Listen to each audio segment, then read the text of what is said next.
Ninguém sabe quem deixou aquele piano ali. Estava entre os entulhos sujos do lixão como se fosse só mais um pedaço quebrado de uma vida jogada fora. A madeira estava rachada, algumas teclas faltavam, mas Davi o olhou como quem vê um milagre.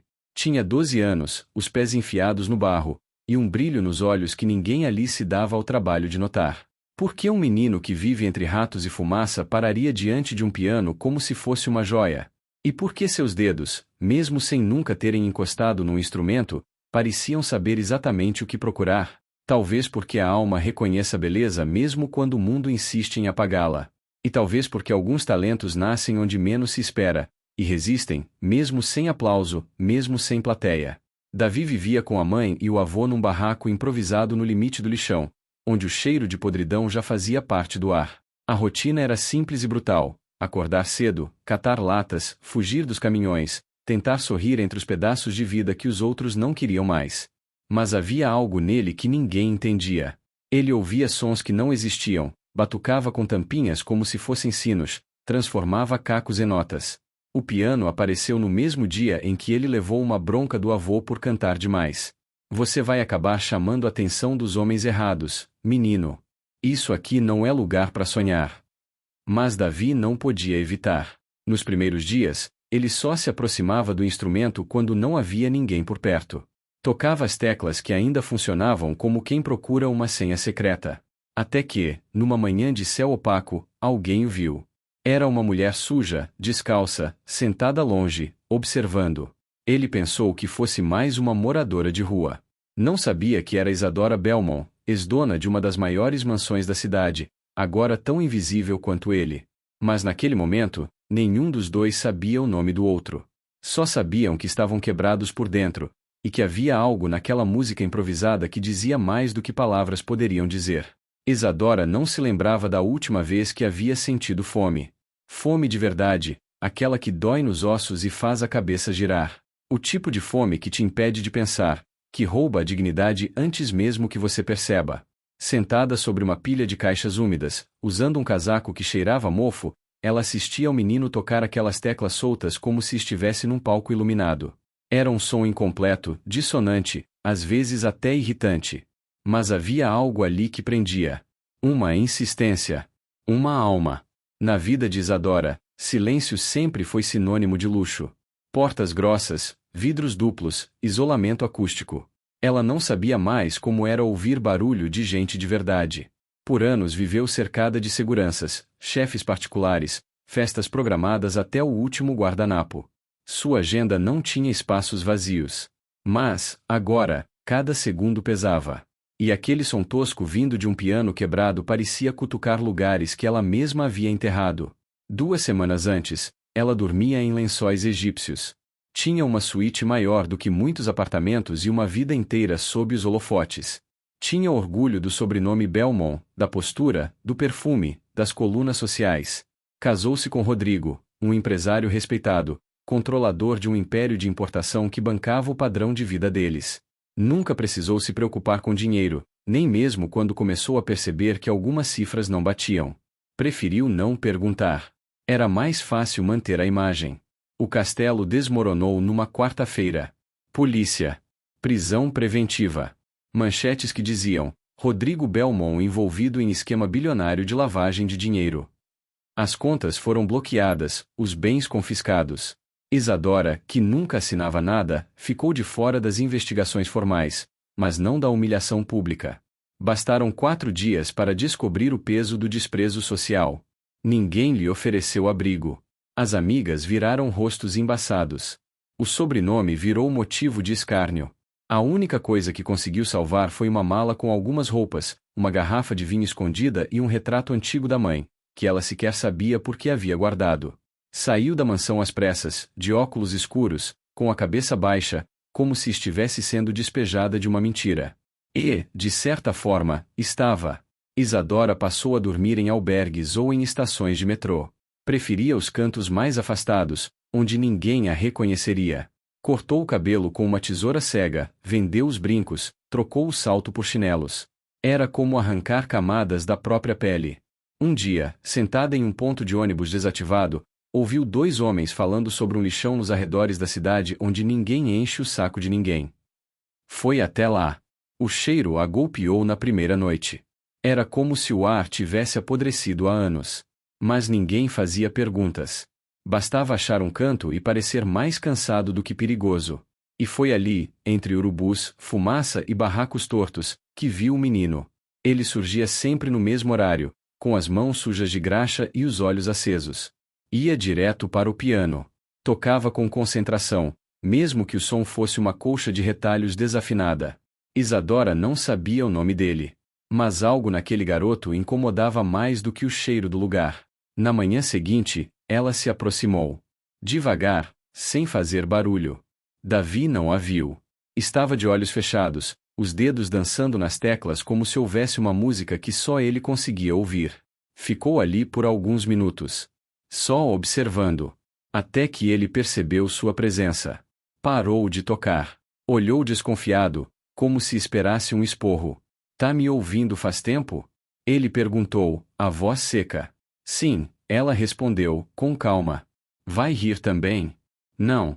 Foi bonito, disse ela, surpresa com a própria sinceridade. Davi não respondeu. Ficou encarando o rosto da mulher. Era diferente das outras que viviam por ali. Tinha algo no jeito que segurava os braços, nas palavras, no olhar. Não parecia estar acostumada com lama nos pés. Você não é daqui, né? Não. E você? Ela devolveu, sem pensar. Ele riu de leve. Um riso curto, quase um soluço. Nasci aqui. E acho que vou morrer aqui também. Isadora não soube o que dizer. Sentiu um nó na garganta. Um desconforto novo. Sentou-se ao lado dele. O piano entre os dois. Ficaram em silêncio. O tipo de silêncio que só existe quando as palavras não são capazes de sustentar o peso das histórias. Naquele momento, nenhum deles imaginava a força daquele encontro. E talvez isso tenha sido o que salvou os dois, a ausência de expectativa.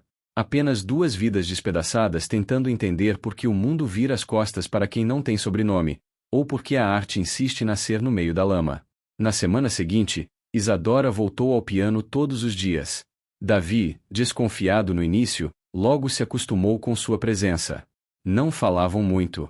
Ele tocava do jeito que sabia, ela ouvia como se precisasse daquelas notas tortas para respirar. Às vezes, ela fechava os olhos e sussurrava palavras em francês. Davi não entendia, mas achava bonito. No meio da sujeira, aquele som diferente parecia algo mágico. Isso é o quê? Ele perguntou, num fim de tarde, enquanto limpava com o punho da camisa uma das teclas menos sujas. Chopin.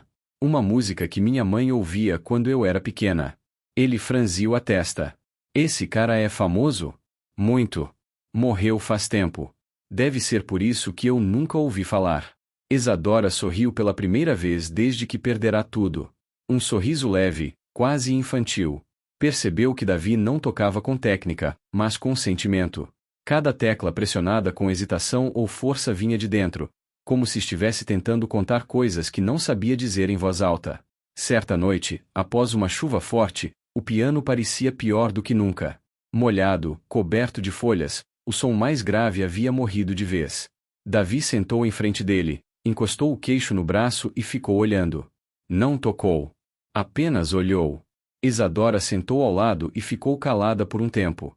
Ele não vai durar muito, ela disse, sem coragem de encarar o menino. Eu sei, respondeu, os olhos fixos no teclado. Isadora viu ali algo que a assustou. Uma tristeza profunda, silenciosa, que ela mesma conhecia. Era o mesmo vazio que sentiu ao perceber que não tinha mais ninguém. O mesmo buraco no peito ao acordar sem saber onde ir. Só que, nele, essa dor estava misturada com uma doçura absurda. A forma como ele cuidava daquele piano. Como quem cuida de um bicho ferido. Você já pensou em aprender de verdade? Ela perguntou. Como? Eu posso te ensinar o básico. Se você quiser. Ele olhou para ela, surpreso. Você sabe tocar? Tive aulas por anos. Quase fui concertista. O que é isso? É alguém que toca em teatros grandes. Palco, plateia, essas coisas. Ele pensou por alguns segundos. Você era rica, né? A pergunta saiu sem filtro, sem vergonha. Ela respirou fundo, os olhos presos em um ponto qualquer da lama. Era. E o que aconteceu? Ela não respondeu. Só puxou a manga do casaco e limpou uma gota de lama da perna. A partir daquele dia, todas as tardes viraram aula. Isadora improvisava exercícios com tampinhas de garrafa e pedaços de papel. Davi aprendia rápido. Tinha memória absurda. Repetia os sons que ela cantava, copiava movimentos com os dedos, criava melodias novas. Mesmo sem partitura, entendia os padrões, os acordes, as pausas. Era como se o piano falasse com ele. O avô de Davi, seu Ernesto, começou a estranhar os sumiços. Não gostava da presença daquela mulher, mesmo sem saber de onde vinha. Não confiava em gente que aparecia do nada. Vai acabar te metendo em problema, moleque. Mulher que anda sozinha, nessas bandas, não presta. Davi não respondia. Voltava todos os dias ao piano. Era o único lugar onde sentia que podia ser mais do que o menino do lixão. Isadora, por sua vez, começou a mudar também. Passou a pentear o cabelo, arrumar melhor a roupa, falar com mais calma. Ver Davi crescer, mesmo dentro da lama, fez com que ela se lembrasse de quem tinha sido antes de tudo. Não a socialite, não a esposa de empresário, mas a menina que chorava ouvindo música no escuro. Em uma tarde abafada, enquanto ensinava uma progressão simples, ela viu um rapaz parado observando. Era Lucão, um dos catadores mais antigos dali. Aproximou-se devagar, com um sorriso de canto de boca. Esse menino aí tem ouro nas mãos, sabia? Eu sei, respondeu Isadora, sem hesitar. E você? Quem é? Ninguém. Só alguém que sabe ouvir. Lucão coçou o queixo, pensativo. Tenho um primo que toca numa escola da prefeitura. Às vezes eles deixam fazer uma audição, se tiver talento. Davi, que escutava tudo, levantou a cabeça num pulo. Escola? É. Não tem luxo, mas tem piano de verdade. O coração dele disparou. E, pela primeira vez, Isadora também sentiu esperança. Ela sabia que aquele momento podia ser o começo de algo maior. Mas também sabia o risco. O mundo não era gentil com gente como ele. Ainda assim, quando viu Davi tocar aquela noite, uma sequência de notas tímidas, mas emocionantes, teve certeza. O piano que ninguém quis estava criando um músico que o mundo inteiro ainda ia querer ouvir. Davi passou a acordar antes do sol. Catava latas mais rápido, economizava passos, pulava refeições. Tudo para chegar mais cedo ao piano e treinar o que Isadora ensinava. A ideia da audição tinha se tornado uma obsessão. Não por fama ou dinheiro. Era algo mais íntimo. Queria tocar em um lugar onde as pessoas parassem para ouvir, onde o som não precisasse competir com buzinas e moscas. Queria ser visto, não como um menino de chinelo furado, mas como alguém que sabia fazer algo bonito. Isadora também mergulhou de cabeça. Limpava o piano todos os dias com pedaços de pano, afinava o que ainda respondia, batucava nas teclas como se estivesse consertando o próprio passado. Ela sabia que aquele momento podia não voltar. Que o mundo real, lá fora, não esperava por gente como eles. Por isso, fazia o que podia para preparar Davi. Técnica, postura, respiração. Não havia tempo, mas havia vontade. E isso era o que sustentava tudo. No entanto, nada é simples quando se tenta sair de onde ninguém escapa. O lixão não gostava de quem sonhava. Os outros meninos começaram a debochar. Imitavam Davi tocando, zombavam de suas mãos de artista, diziam que ele estava se achando. Um deles chegou a cuspir perto do piano. Davi tentou ignorar, mas aquilo grudava por dentro como lama na sola do pé. Seu Ernesto, o avô, estava cada vez mais irritado. Você não enxerga que essa mulher tá te enfiando um monte de coisa na cabeça? Ela não é do nosso mundo, moleque. Ela vai sumir e te deixar com a cara no barro. Davi não respondia mais. Estava cansado de tentar convencer quem nunca acreditou. Isadora percebia o peso nos ombros dele, mas não insistia. Sabia que, às vezes, tudo que alguém precisa é saber que tem uma única pessoa que acredita. E ela acreditava. Mesmo quando Davi errava a sequência, mesmo quando esquecia uma nota. Ela via o que existia por trás. Coragem. 2 dias antes da audição, a chuva voltou com fúria. Um temporal arrancou parte da cobertura do lixão, arrastou sacolas, virou barracos. Davi correu em direção ao piano assim que pôde. Encontrou-o coberto de lama, As teclas inchadas pela água, o som morto. Tentou limpar, apertou as teclas, bateu com raiva. Mas só saiu silêncio. Sentou-se no chão, os olhos vazios. Parecia que algo dentro dele tinha quebrado junto com aquele som. Isadora chegou encharcada, a roupa colada no corpo, o cabelo grudado no rosto. Viu a cena e sentiu uma pontada no peito. Não é o piano que faz a música, disse, sentando ao lado dele. Mas sem ele eu não tenho nada. Você tem tudo. Davi não respondeu. Respirava com dificuldade, como quem tenta engolir o choro. No dia da audição, Davi quase não apareceu. Chegou de cabeça baixa, os pés cobertos de barro seco. Isadora estava esperando com um casaco emprestado, uma calça que conseguiu numa doação e um tênis velho que quase servia. Ao vê-lo, abriu um sorriso pequeno. Pronto? Não. Vai assim mesmo. Entraram na escola da prefeitura sem saber o que esperar. O prédio era simples, mas limpo. Um auditório modesto, com um piano verdadeiro no centro. Davi ficou parado olhando para ele, como se estivesse diante de algo sagrado. Ele não vai me ouvir, disse, baixo. Vai sim. Mas você precisa parar de pensar no que não tem. Toca o que sente. Ele caminhou até o instrumento. Sentou. As mãos tremiam. Quando apertou a primeira tecla, o som saiu limpo, puro, assustador. Ele fechou os olhos. Lembrou do lixão, do barulho dos caminhões, do riso de Isadora, da bronca do avô, das tardes tentando entender o que era uma oitava. E começou a tocar. Não era perfeito. Mas era verdadeiro. As notas saíam como confissão. Era como se, a cada acorde, ele arrancasse um pedaço do peso que carregava. A sala ficou em silêncio. Um dos avaliadores se inclinou para a frente. Outro sorriu com os olhos. Quando a última nota morreu no ar, Davi ainda ficou imóvel, como se quisesse guardar aquele momento no corpo. Isadora estava na porta. Não a deixaram entrar. Mas escutou tudo do lado de fora, com a mão no peito e um nó na garganta. Quando Davi saiu, não perguntou se foi bom. Não perguntou se passou. Só olhou para ela e sorriu, cansado. Eu toquei. Ela assentiu. Os olhos molhados. Tocou sim. E naquele sorriso, entre a lama que ficou para trás e a música que ainda ecoava dentro deles, havia algo que ninguém podia tirar. O convite chegou 3 semanas depois, dobrado dentro de um envelope branco com o nome de Davi escrito à mão. Era simples, quase informal, mas dentro dele havia algo que ninguém do lixão esperava. Um convite para se apresentar no encerramento do semestre da Escola Municipal de Música, ao lado de outros jovens talentos. Não era um concurso. Não havia prêmio. Mas o palco era real.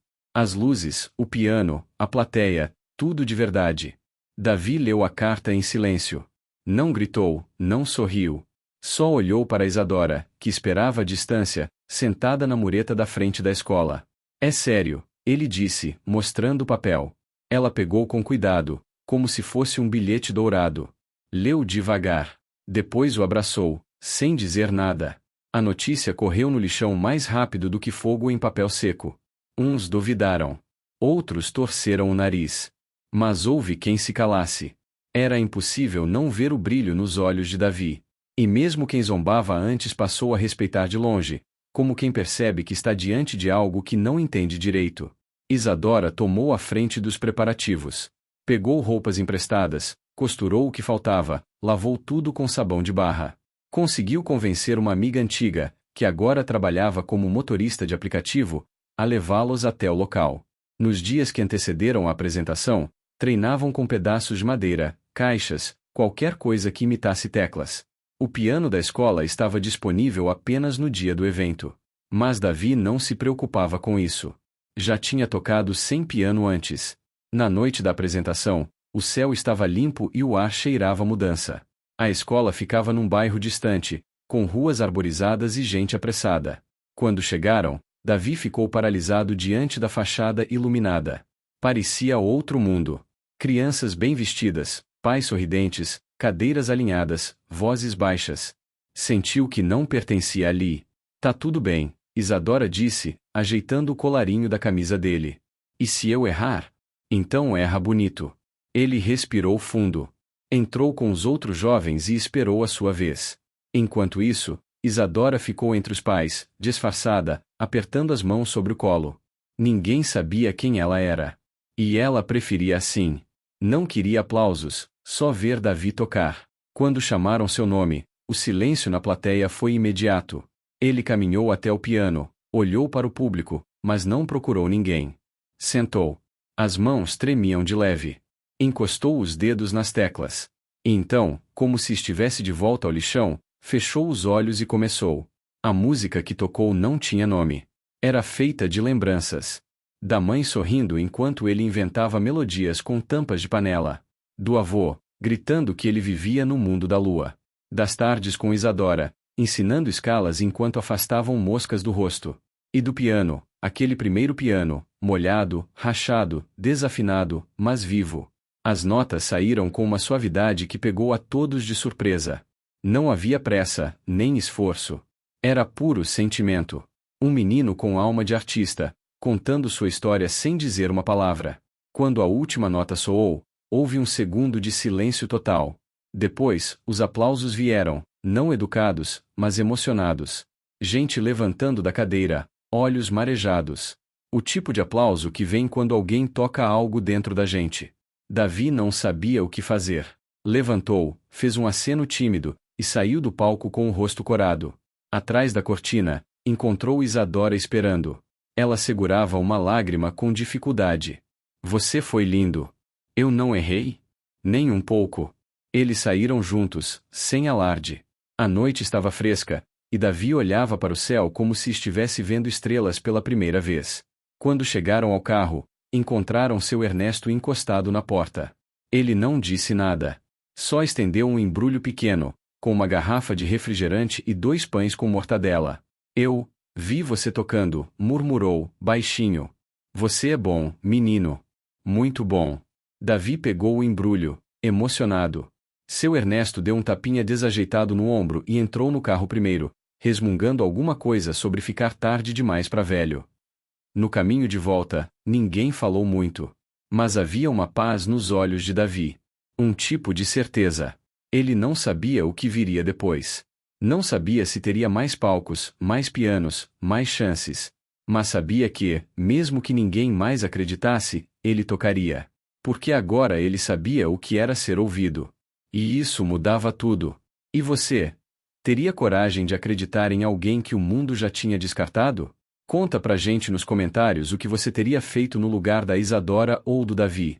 Se essa história te tocou de alguma forma, curta o vídeo, se inscreva no canal e compartilhe. Isso ajuda demais esse projeto a continuar contando histórias que merecem ser ouvidas.